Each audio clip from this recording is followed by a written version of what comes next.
As investigações de acidentes aéreos internacionais dependem do trabalho em equipe. Vamos ver o que temos. Errar a causa do acidente não ajuda a promover a segurança. Às vezes, os investigadores discordam. Duas pessoas diferentes ouvindo a mesma voz no gravador podem ter duas interpretações diferentes. Eles não queriam que um avião pousasse. Há muito mais em jogo quando as vítimas são conhecidas. Um acidente mata o presidente da Polônia. Foi sabotagem? Teorias da conspiração surgiram imediatamente. Assassinato. Então você não tem provas de terrorismo. Na costa leste do Canadá, Velocidade do ar! militares americanos morrem em uma bola de fogo. Os investigadores estão sempre sob pressão para encontrar uma resposta mais cedo do que gostariam. A queda de um voo carregando todo o time do Manchester United Deus, nós não vamos conseguir! desencadeia uma disputa internacional. Isso é bobagem. Pressões políticas e públicas complicam o processo. Esta investigação parece envolver um acobertamento. Finalmente tenho que decidir em quais especialistas devo confiar.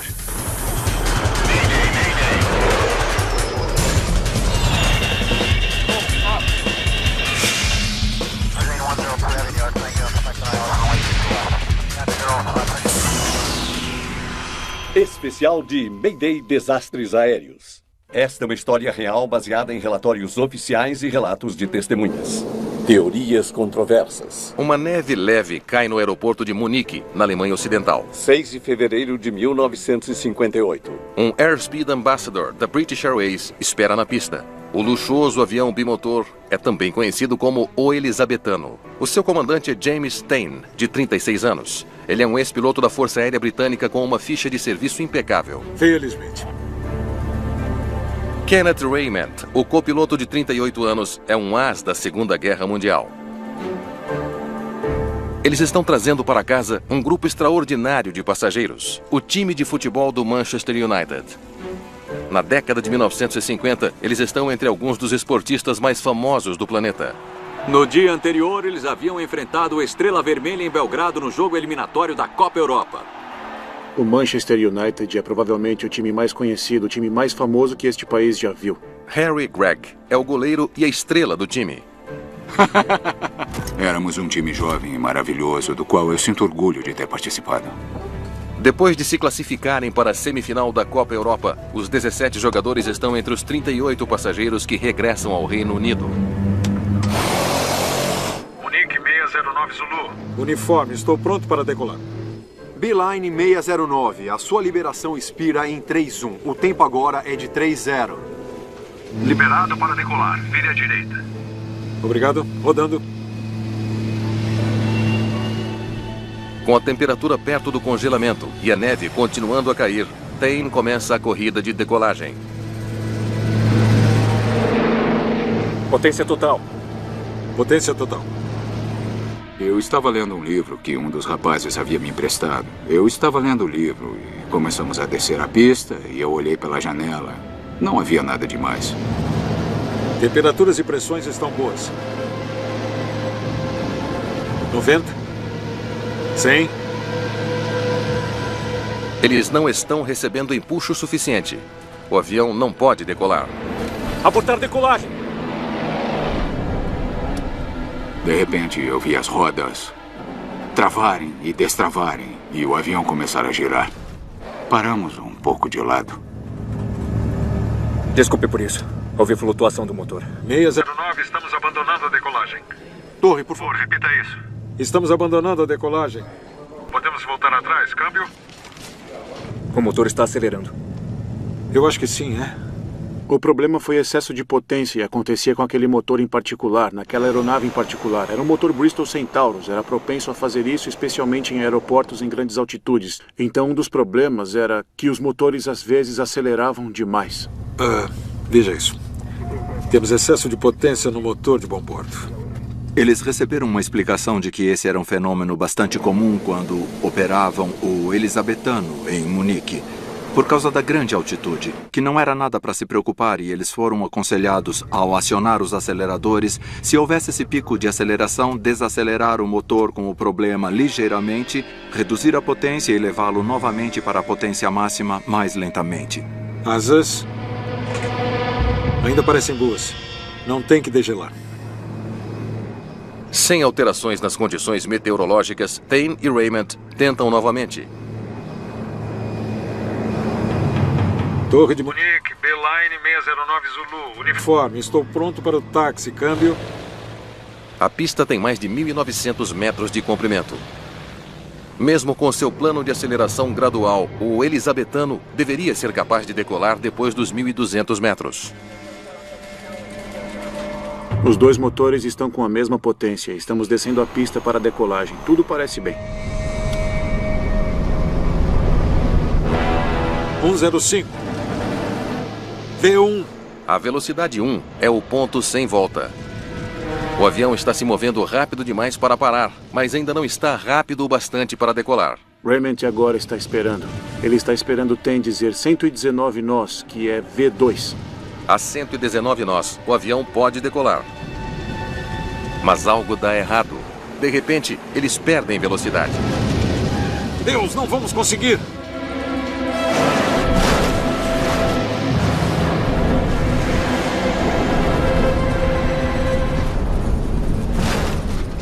Escuridão, e luz do dia, e faíscas, e batidas, e choques.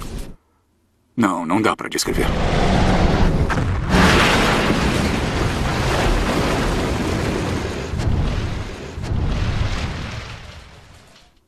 E então houve escuridão completa e total. Eu pensei que estava morto. O Elizabethano atravessou uma cerca, atingindo uma casa e um depósito de combustível 300 metros depois do fim da pista. Fora! Todos para fora! Agora! Ele vai explodir! Recuperando os sentidos, Harry Gregg sai dos destroços. Poucos minutos após o acidente, a ajuda começa a chegar do aeroporto e das fazendas próximas.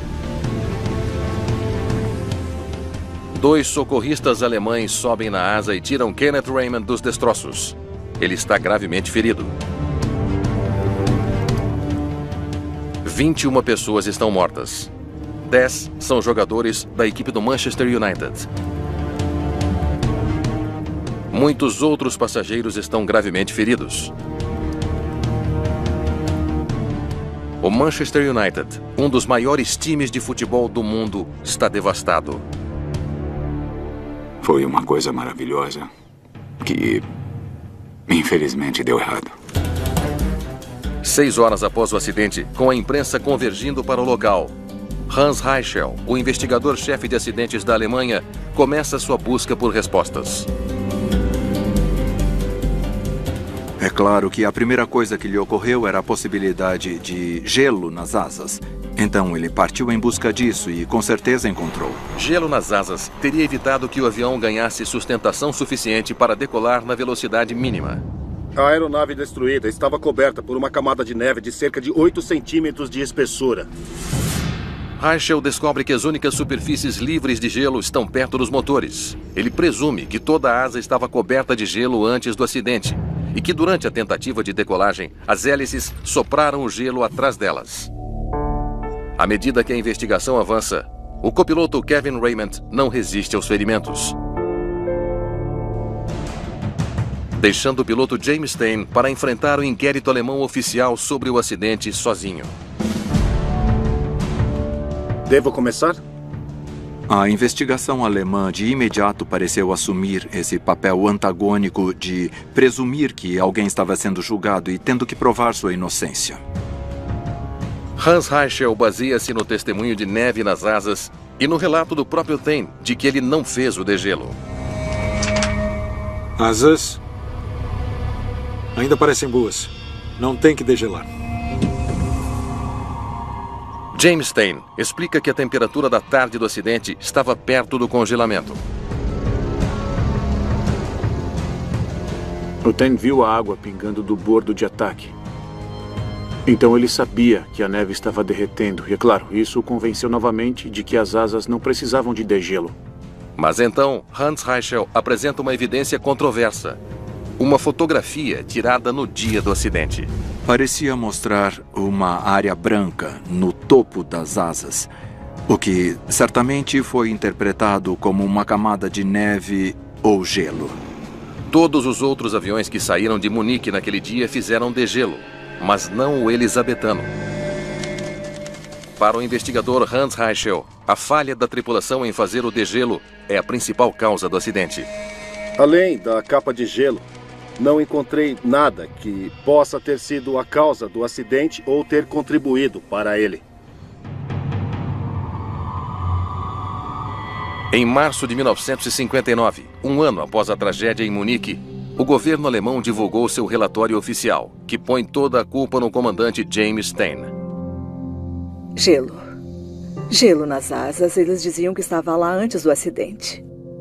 Simples assim. Eles disseram o comandante Ten é o único responsável pelas mortes de 23 pessoas e dizimando o time de futebol do Manchester United. Isso é um fardo muito pesado para carregar. Ele definitivamente foi injustiçado. Ele foi feito de bode expiatório. Mas o comandante Ten tem certeza de que gelo nas asas não foi a causa do acidente. Ele inicia sua própria investigação. Eu me lembro muito bem dos meus pais sentados por horas sem fim durante a noite falando sobre isso. Por quê? O meu pai estava realmente convencido de que tinha havido uma força externa e que essa força afetou a decolagem. Em 1959, não há dados de voo nem gravadores de voz na cabine de comando. O copiloto de Ten morreu. Numerosas testemunhas apoiam o relatório oficial alemão condenando-o. E parece não haver chance alguma para Ten. Culpado pelas autoridades alemãs por um acidente terrível, o comandante James Stein luta para limpar o seu nome. O papai era um homem de grande integridade e de grande coragem. Ele estava determinado. Ele tinha certeza de que encontraria a causa do acidente. Stein suspeita que a causa real do acidente pode ser neve semi-derretida na pista. Ele descobre que 9 anos antes, um avião da Trans-Canada Airlines não conseguiu decolar em uma pista com neve semi-derretida em Vancouver. Eles fizeram algumas pesquisas e descobriram que até mesmo 5 centímetros de neve semi-derretida poderiam afetar negativamente a capacidade da aeronave de atingir a velocidade de decolagem. Imagine que você está dirigindo em uma estrada seca durante o inverno e, de repente, você entra em uma área de neve semi-derretida. Imediatamente você notará a resistência no veículo sobre ela. E a mesma coisa acontecerá na aeronave. Stein acredita que outros aviões não tiveram problema com a neve semi-derretida naquele dia porque eles decolaram nos primeiros 2/3 da pista. Ele teve que acelerar mais lentamente para compensar um problema de aceleração. Devido a isso, o avião atingiu a parte não utilizada da pista com uma camada grossa de neve semi-derretida. É preciso mais potência para superar essa condição. Durante a investigação de Stein, evidências enterradas vêm à tona. Testemunhas oculares dos controladores de tráfego aéreo também apoiam a teoria da neve semi-derretida. Beeline 609, a sua liberação expira em 3-1. O tempo agora é de 3-0. As testemunhas oculares mais cruciais viram a aeronave iniciar a corrida para a decolagem normalmente. Mais ou menos na metade da pista, eles viram um nariz se erguer, que seria um procedimento padrão, mas depois, isso foi muito incomum, eles viram um nariz encostar na pista de novo, o que, é claro, não deveria acontecer. Então o comandante Stein descobre outro lapso chocante. Nós encontramos, por acaso, uma testemunha que fez uma inspeção dos destroços imediatamente após o acidente. Karl-Heinz Seffer estava entre os primeiros a chegar no local. Ele diz que não viu gelo nas asas. Eu desci pela asa direita. Não notei gelo na fuselagem ou na asa. Eu estava usando botas de borracha. Nenhum gelo estava presente, porque se tivesse, eu teria escorregado. Mas quando esse relatório foi lido para a primeira comissão alemã, apenas uma parte dele foi lida. A parte que inclui a evidência de que ele não conseguiu encontrar gelo foi deixada de fora. Stein submete as novas provas às autoridades alemãs, mas elas se recusam a reabrir a investigação. Isso é bobagem.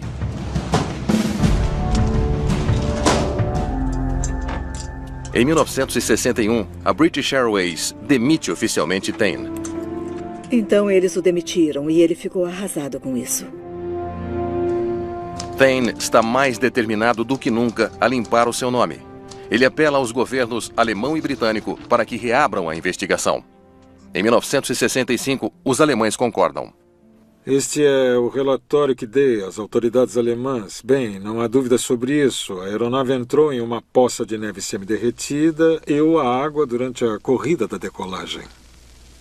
De início, com o segundo inquérito alemão, sentiu-se que, sim, poderia haver alguma esperança. Contudo, mais uma vez, os alemães descartam a teoria de Taine e não se responsabilizam pelo acidente. As esperanças de Taine parecem acabadas para sempre. Então, em 1967, o primeiro-ministro Harold Wilson causa um frenesi na mídia quando diz que acredita que James Taine foi vítima de injustiça. Inquérito reaberto. Em 1968, investigadores britânicos reabrem o caso e contestam a conclusão alemã. Uma fotografia que os alemães afirmam ter mostrado gelo nas asas é examinada pela equipe britânica. Então, uma nova foto foi tirada do negativo original. E esta foto mostrava claramente que não havia gelo nenhum na aeronave. A evidência britânica é apoiada por uma testemunha-chave, Reinhard Meier, um piloto que foi o primeiro a chegar ao local do acidente. Quando ele foi chamado para prestar depoimento, ele disse, eu falei pessoalmente com Rachel e disse a ele o que tinha acontecido, que eu tinha ido até a aeronave, que procurei gelo na mesma hora. Minutos após o acidente eu não encontrei gelo, apenas neve derretendo e foi só isso. Então todo mundo ficou surpreso com a declaração. Reichel não tem explicação para essa omissão gritante. Neve semi-derretida na pista será culpa da autoridade aeroportuária alemã e eles não vão aceitar isso. Em março de 1969, boas notícias. O governo britânico aceita a teoria da neve semi-derretida e formalmente inocenta James Taine. Bom, é claro que minha família está muito satisfeita. Mas a British Airways não lhe devolve o emprego. O comandante Taine nunca mais pôde voar. Na Alemanha, Hans Reichel e as autoridades da aviação nunca o inocentaram. Eu acho que houve uma enorme quantidade de estresse. Muito estresse, pressão e tensão. E ele morreu bem jovem. Tinha só 54 anos. A recusa de Taine em aceitar um relatório falho acabou levando a uma maior compreensão dos efeitos mortíferos da neve semi-derretida nas pistas. Hoje eles resolvem esse problema e eu sugeriria que foi provavelmente resultado direto do acidente de Munique. As autoridades aeroportuárias abordam o problema de uma maneira muito diferente. Cuidado com as árvores! Quando um avião transportando soldados americanos cai no Canadá, os investigadores discordam sobre a causa. Foi tempo ruim ou um ato terrorista? Então você não tem provas de terrorismo. Isso não prova nada. – 12 de dezembro de 1985. O voo 1285 da Arrow Air está chegando ao fim de uma jornada de 10 mil quilômetros do Egito até os Estados Unidos. A bordo estão 8 tripulantes e 248 passageiros. A maioria são soldados americanos da famosa 101ª Divisão Aerotransportada, os Screaming Eagles. Os soldados estavam em missão de paz no Sinai havia 5 meses e meio. Eles estão indo para casa para as férias. Os militares contrataram uma companhia aérea civil, a Arrow Air, para levar os soldados para Fort Campbell, no Kentucky. O Douglas DC-8 pousa para reabastecer em temperaturas abaixo de zero no Aeroporto Internacional Gander, na costa leste da Terra Nova, Canadá. Ok, pessoal. Quero reabastecimento, verificação e partida em 90 minutos. Entendido. O comandante John Griffin é piloto da Arrow Air há 4 anos. O copiloto John Connolly estará nos controles quando o voo 1285 deixar Gander. Prontos para ir. Big A 950, você está autorizado a decolar. Está nevando levemente e o DC-8 acelera até a velocidade de decolagem. 80 nós. Confere. V1. Rodar. O Arrow Air 1285 decola do aeroporto Gander às 6h46 da manhã. Mas apenas alguns segundos depois... Está voando como um porco. Veja sua altitude, suba! Vamos lá, velocidade do ar. Velocidade do ar! Cuidado com as árvores!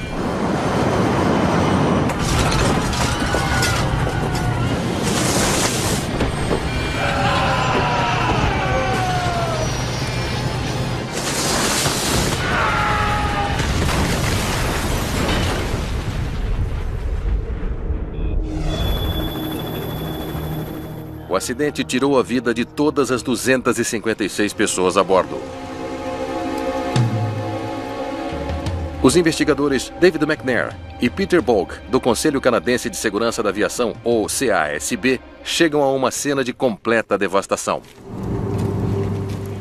As imagens e o cheiro são sempre desagradáveis, mas você tem que fazer isso, faz parte do seu trabalho. Vindo do Nordeste... Eles se perguntam se o clima influenciou o acidente. Naquela época, a previsão era de congelamento. Eles descobrem que, apesar das temperaturas congelantes... Você viu o engenheiro de voo inspecionar a aeronave? A tripulação do voo 1285 não havia feito o degelo das asas antes de decolar. O gelo pode ter causado o acidente? Oi. Houve outras 2 decolagens esta manhã. Um avião fez o degelo e o outro não. E eles decolaram dentro de um intervalo de 2 horas. A essa altura, é difícil dizer se o gelo teve algum papel neste acidente. Investigadores se voltam para as caixas pretas do avião para obter respostas. Mas eles chegam a um impasse. O gravador da cabine de comando estava com defeito e não gravou as conversas da tripulação. Sem o gravador de voz da cabine, não sabemos exatamente o que a equipe estava fazendo ou o que estavam enfrentando. O gravador de dados de voo é um modelo antigo que fornece pouca informação. O gravador de voo do AeroAir era muito limitado. Nós pudemos determinar velocidade, um pouco de altitude e direção da aeronave. Não havia indicação de potência do motor, ângulo de inclinação, ângulo de arfagem. Então, apenas algumas horas após o início da investigação, ela sofre uma reviravolta drástica. Um consulado americano no exterior recebe uma mensagem de um grupo terrorista, reivindicando a responsabilidade pelo acidente. Uma bomba derrubou o voo 1285. Um laboratório da Real Polícia Montada do Canadá testa pedaços dos destroços em busca de resíduos de bombas. Eles não encontram nada. A equipe também procura por quaisquer detritos caídos entre a pista e o ponto de impacto. Se a aeronave tivesse explodido antes de atingir as árvores, teria caído algum pedaço dela e nós teríamos encontrado, mas não encontramos nada. Os investigadores descartam a possibilidade de terrorismo e analisam os dados do voo mais de perto. Algo incomum chama a atenção deles. A decolagem aconteceu 300 metros ou 4 segundos depois do que deveria. 1.310 metros, sem nós. 1.920 metros, 144 nós. Deveriam estar decolando agora. 167 nós. Mais 300 metros para sair do chão. Por que eles demoraram tanto? O que atrasou a decolagem? V1? Havia algo errado com o avião? Girar? Ou os investigadores estão procurando no lugar errado?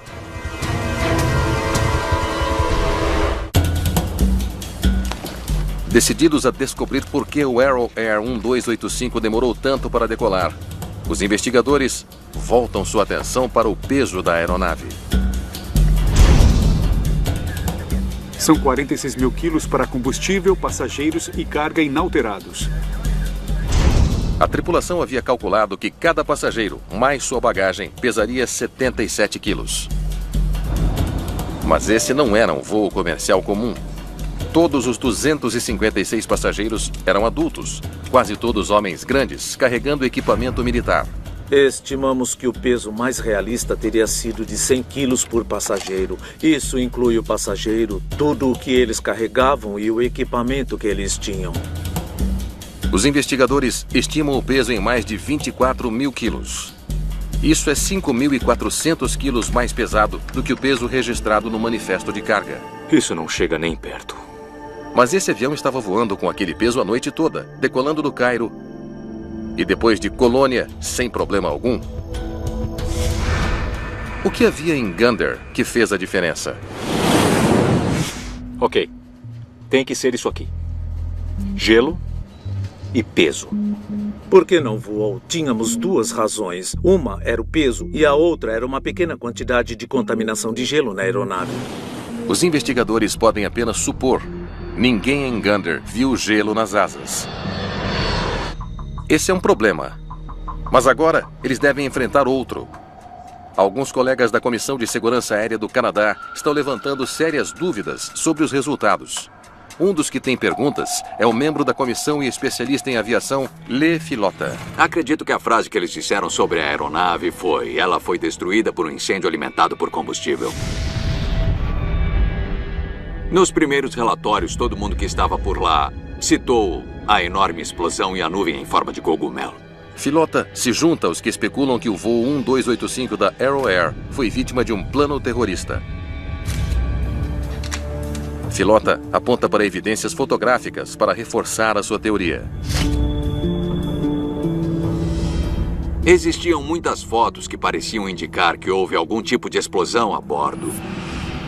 Outra informação importante para Filota vem das autópsias de algumas das vítimas, indicando que há níveis extremamente elevados de monóxido de carbono em seu sangue.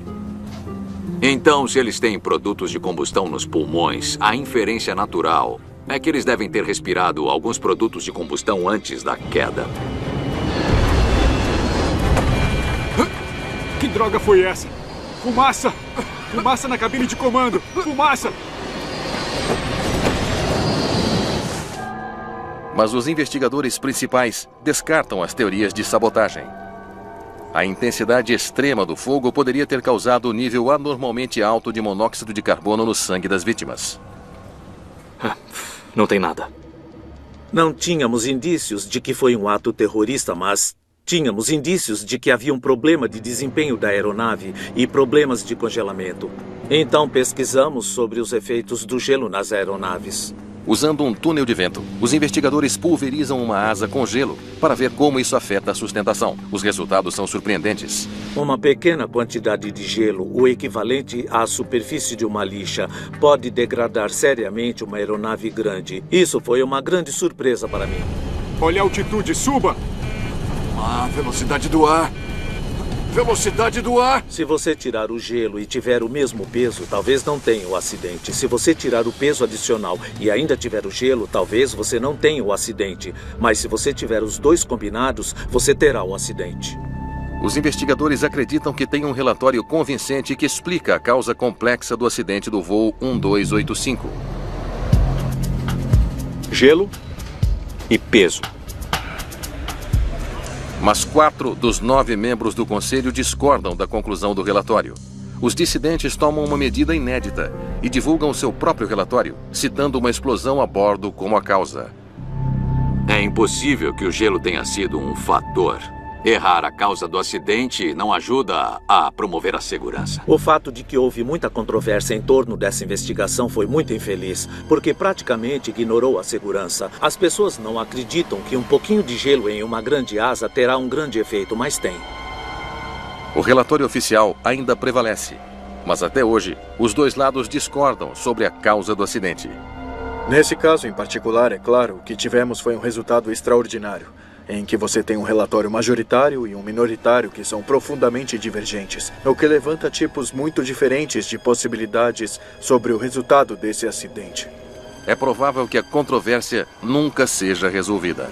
Eu acho que se houver um debate, sempre haverá um debate. Muitas das pessoas que questionam essas teorias, no fim, nunca ficarão satisfeitas com os resultados. Vamos seguir com a aproximação. Se não tivermos sucesso, daremos a volta no piloto automático. Às vezes, a causa imediata de um acidente não é a única coisa em disputa. O piloto tomou decisões e realizou ações com base em outras coisas que aconteceram. Eu só não acho que devemos trazê-lo para cá. Isso não faz sentido agora. Torna-se uma questão de descobrir quem é o culpado. E duas pessoas diferentes ouvindo a mesma gravação de voz podem ter duas interpretações diferentes. Eles não queriam que um avião pousasse. 10 de abril de 2010.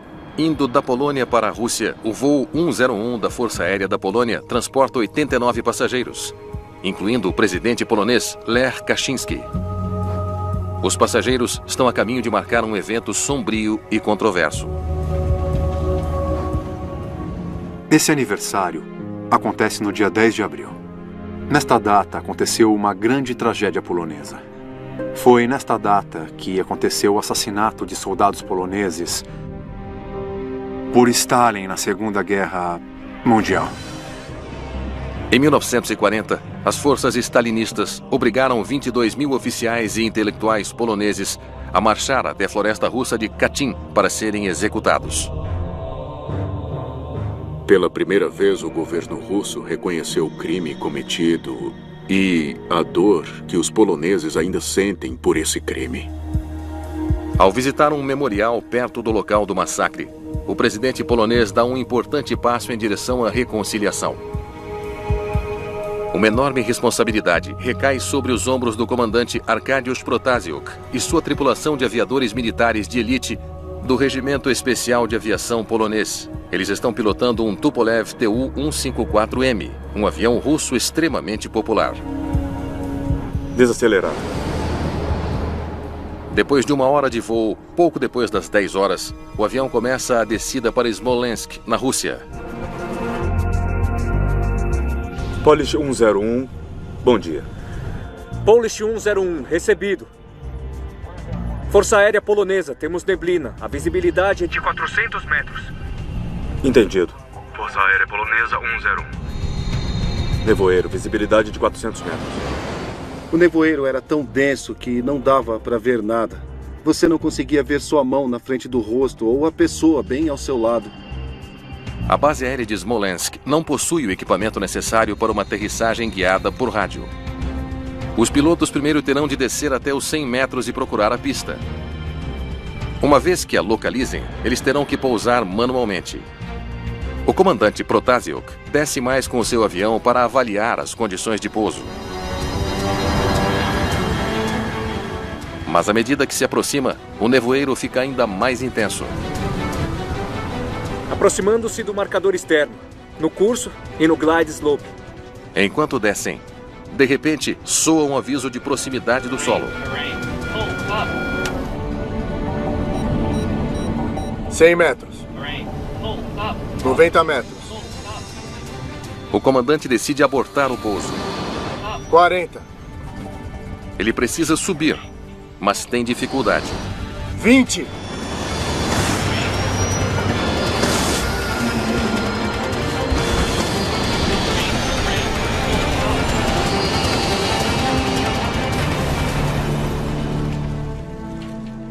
Ninguém a bordo do voo 101 sobreviveu.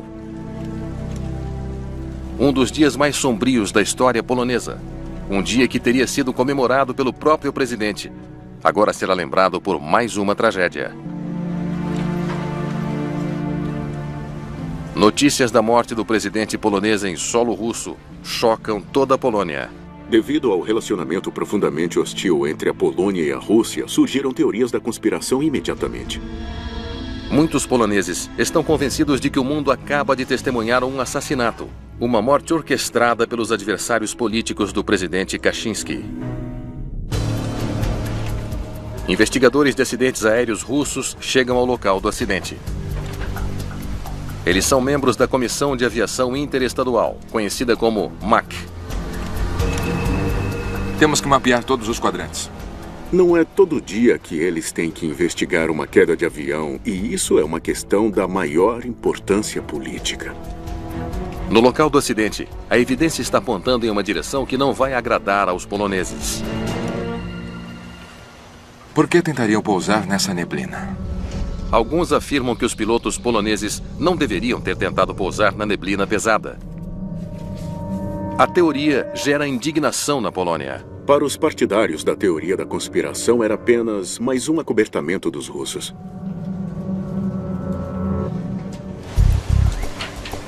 O governo polonês envia os seus próprios investigadores para trabalhar ao lado dos russos. O que você tem até agora? Eles fazem uma busca meticulosa por qualquer evidência de que o voo possa ter sido derrubado por assassinos. Uma análise cuidadosa de especialistas russos e poloneses não dá resultados. Eles não encontram resíduos explosivos nos destroços e nenhum sinal de que o avião foi abatido. Por enquanto, os investigadores de ambos os lados concordam que ocorreu um trágico acidente, não um assassinato político. Mas o que poderia ter causado o acidente? Os investigadores examinam o gravador de dados de voo para procurar qualquer sinal de falha mecânica a bordo. Parece que tudo estava funcionando. Dados de voo confirmam que até o momento em que o avião atingiu a primeira árvore, não houve mau funcionamento algum. Enviaremos uma cópia dos dados. Está começando a parecer que a especulação inicial da equipe russa é verdadeira.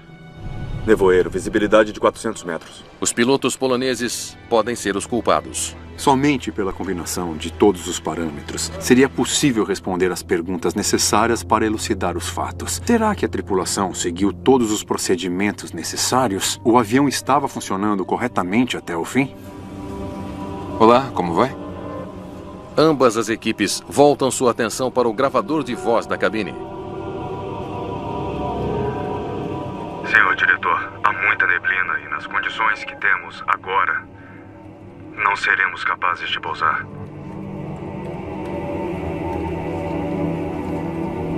Com quem ele está falando? Definitivamente não é com um tripulante. Senhor diretor, há muita neblina. E nas condições que temos agora, não seremos capazes de pousar. Nós vamos tentar, mas provavelmente não vai funcionar. Então, nós temos um problema. Investigadores poloneses reconhecem a voz na cabine de comando. Parece que é a voz do Kazana, o chefe do protocolo. O que ele está fazendo na cabine? O chefe de protocolo, Mariusz Kazana, precisa saber se o avião chegará na hora. Senhor, tenho notícias da cabine de comando. Definitivamente não eram membros da tripulação, e isso significava que a cabine de comando se tornara acessível a pessoas que não faziam parte da tripulação de voo. As regras de segurança proíbem visitantes na cabine de comando em determinados momentos do voo. Há uma regra que diz que, abaixo de uma certa altitude, os pilotos devem ser isolados do resto do avião para que eles possam se concentrar em suas tarefas. Parece agora que a presença de tantos altos funcionários a bordo influenciou a decisão de pousar.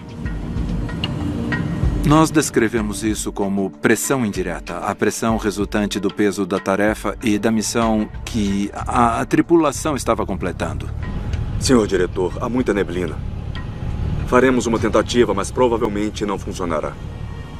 Embora Protasiuk soubesse que o pouso era arriscado, ele talvez quisesse mostrar aos seus passageiros que estava disposto a tentar.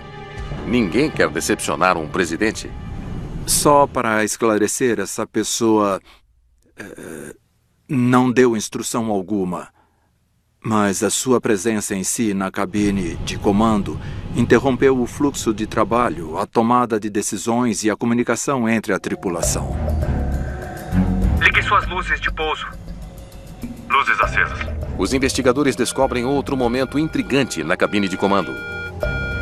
Eles ouvem um aviso de que o avião está perigosamente baixo.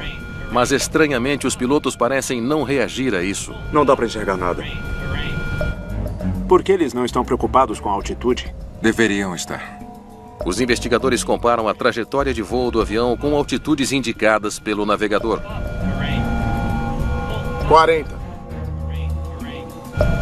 30. 20. Pare. 40. Logo após o navegador dizer 20 metros, 20. surge o som inconfundível do avião atingindo a primeira árvore. 20 metros? Eles atingem a árvore a 11 metros, não a 20. Alguma coisa não está certa. O navegador está informando 20 metros, mas o avião está a apenas 11 metros do solo. Eles não sabiam a sua altitude. Por que a tripulação não sabia o quão baixo estavam voando? Os investigadores se perguntam se houve um mau funcionamento do altímetro. O que acontece aqui? E o que eles descobrem é chocante. Alguém reconfigurou o altímetro. Um dos altímetros foi reconfigurado e então forneceria leituras de altitude incorretas.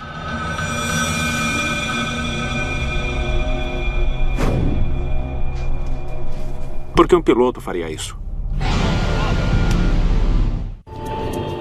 Os investigadores poloneses levam suas perguntas aos pilotos do mesmo regimento especial que transportava o presidente. Você está me dizendo que realmente muda o altímetro para a configuração errada?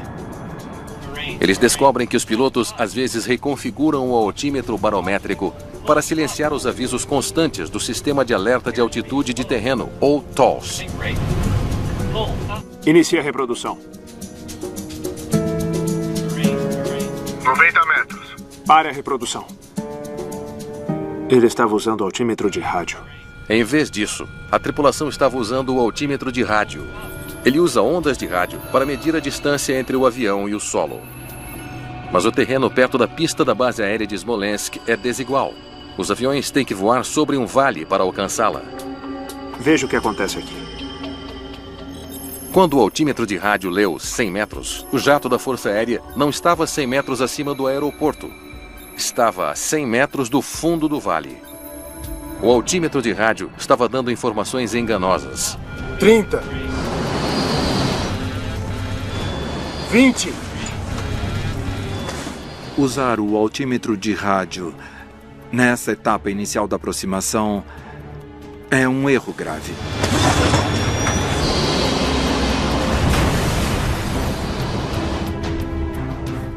Ambas as partes concordam que a tripulação polonesa errou na aproximação, mas os investigadores poloneses argumentam que a Rússia deveria levar parte da culpa. Aproximando-se do marcador externo, em curso e no glide slope. Os investigadores da Polônia concentram-se no papel desempenhado pelo controle de tráfego aéreo russo. Força Aérea Polonesa. Você está a 500 metros? Estamos a 500 metros. Eu não acho que devemos trazê-lo para cá. Isso não faz sentido agora. Antes que o avião do presidente chegasse ao aeroporto, os controladores russos sabiam que o nevoeiro tornaria o pouso muito arriscado. Mas eles não tinham autoridade para desviar o jato. Temos que encontrar uma alternativa para os poloneses. Não temos condições meteorológicas. Eles não queriam que um avião pousasse. O controlador estava esperando o comandante Protasiuk tomar a decisão de não pousar. Não temos condições de pouso. Continuando com a aproximação. Se não tivermos sucesso, daremos a volta no piloto automático. Deixe-os continuar. Por conta própria.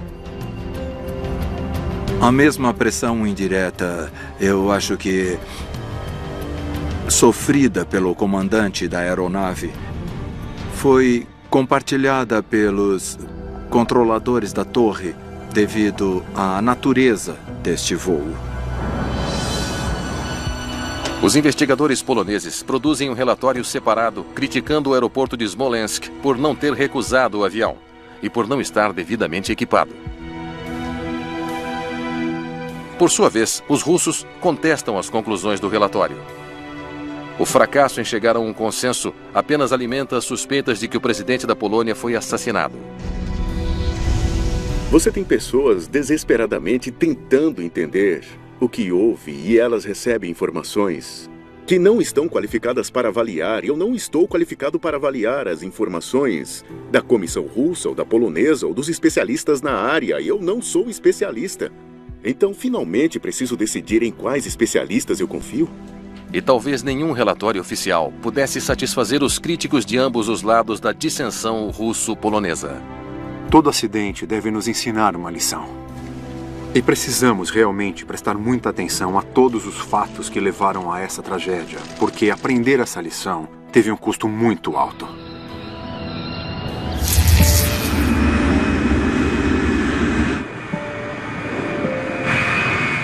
Às vezes existem diferenças políticas e outros desafios, mas no final, teoricamente, todos estão no mesmo time. Todos querem céus mais seguros.